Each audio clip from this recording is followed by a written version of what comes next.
Ready start. सभापति महोदय, वित्त मंत्री महोदय ने जो बजट सदन के सामने प्रस्तुत किया है वह बहुत ही बुद्धिमानी के साथ तैयार किया हुआ बजट है। उन्होंने कोशिश यह की है कि अमीर और गरीब कोई भी कर से बच न पाए,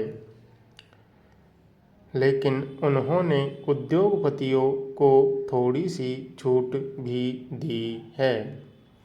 जो बड़े बड़े पूंजीपति लोग हैं उनको कर से कुछ मुक्त किया है, कुछ सुविधाएं दी हैं। मैं नहीं समझ पाया हूँ कि ऐसा उन्होंने क्यों किया है। वह जो चाहेंगे उसको करेंगे, लेकिन मैं भी जो सोचता हूँ उसको आपके सामने रखना चाहता हूँ। इस विषय पर 3-4 दिन से चर्चा हो रही है। मैंने उसको सुना है। इस या उस पक्ष के किसी भी माननीय सदस्य ने यह निवेदन नहीं किया है कि खाद और पंपिंग सेट के ऊपर जो कर लगाया गया है वह उचित है। सभी ने यह कहा है कि उसको माफ़ कर दिया जाना चाहिए। जब सारे सदन के लोग, सभी प्रतिनिधि एक आवाज़ से कहते हैं कि खाद और पंपिंग सेट के ऊपर कर न लगाया जाए, तो मैं समझता हूँ कि उनको इस बात को मान लेना चाहिए। ऐसी कोई बात नहीं की जानी चाहिए जिससे किसान रुष्ट हों, उनके उत्पादन में बाधा पड़े। भारत गांव में बसता है। 80% लोग गांव में रहते हैं। हम गांधी जी के विचारों का अनुपालन करते हैं। गांधी जी ने जो कुछ भी कहा गांव के लोगों के लिए कहा, ग्रामीण जनता के लिए कहा। उन्होंने गांवों के लोगों को उठाने की बात कही। कोलकाता, चेन्नई, मुंबई, दिल्ली आदि शहरों के रहने वाले लोगों की ही उन्नति हो और गांवों में रहने वालों की न हो, ऐसा उन्होंने कभी नहीं कहा। वित्त मंत्री महोदय भी गांधी जी का विषय अपने आप को कहते हैं और उनका रूप अपने रूप में देखते हैं, और वह हैं भी। इसलिए उनका यह कर्तव्य होना चाहिए कि गांधी जी के विचार के अनुसार वह सारे देश में मद्य निषेध को कार्यान्वित करे। चूँकि हमारा कृषि प्रधान देश है, इसलिए वह पशुधन को बढ़ाएं, उन्नति की व्यवस्था करें और सारे देश में गोवध को बंद कर दें। सरकार ने यह संकल्प लिया है कि हिंदुस्तान में समाजवादी समाज और लोक कल्याणकारी राज्य की स्थापना की जाएगी। इस समय देश में आर्थिक विषमता अधिक है।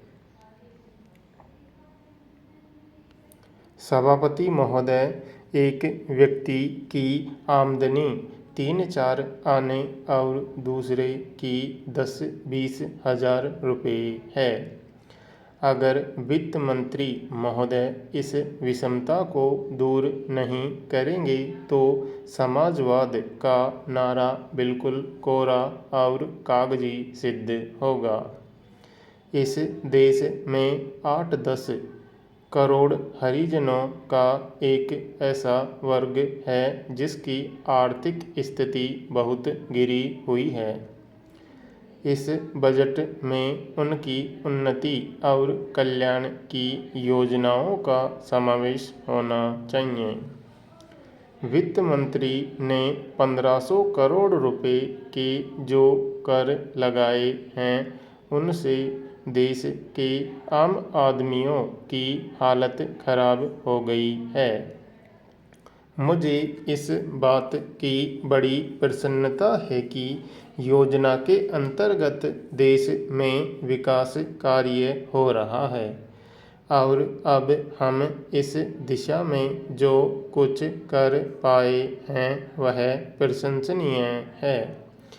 लेकिन मुझे दुख के साथ कहना पड़ रहा है कि जहां कृषि के क्षेत्र में उत्पादन बढ़ रहा है, उद्योग के क्षेत्र में उत्पादन बढ़ रहा है, देश की संपत्ति बढ़ रही है, हर आदमी की औसत आय भी बढ़ रही है, फिर भी हमारे यहाँ की पुरानी गरीबी बिल्कुल नहीं हटी है।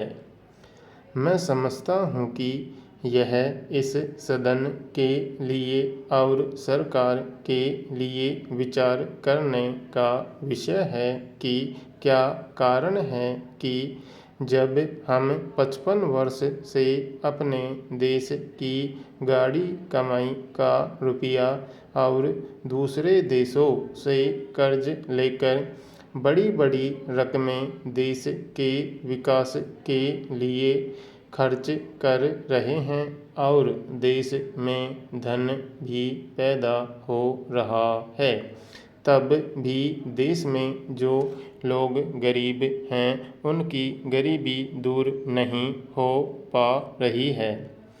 क्या यह आश्चर्य की बात नहीं है? मैं समझता हूँ कि इस पर विचार किया जाए। यह ठीक है कि हम समाजवाद के रास्ते पर जा रहे हैं, लेकिन समाजवाद के रास्ते पर ठीक ठीक चले तो भी हम यह अनुमान नहीं लगा पाते कि कितने वर्षों में हमारे देश की गरीबी दूर होगी। यह ठीक है कि हम योजना के तरीके पर काम कर रहे हैं, लेकिन इस बात को देखने की आवश्यकता अब पैदा हो गई है कि देश में जो धन पैदा होता है वह कहाँ जाता है। इतनी प्रगति होने पर भी हम देखते हैं कि गरीबी दूर नहीं हो पा रही है। गरीबों को खाने के लिए अन्न नहीं मिलता, पहनने के लिए कपड़ा नहीं मिलता। इसका क्या कारण है? यह गंभीरतापूर्वक सोचने की बात है।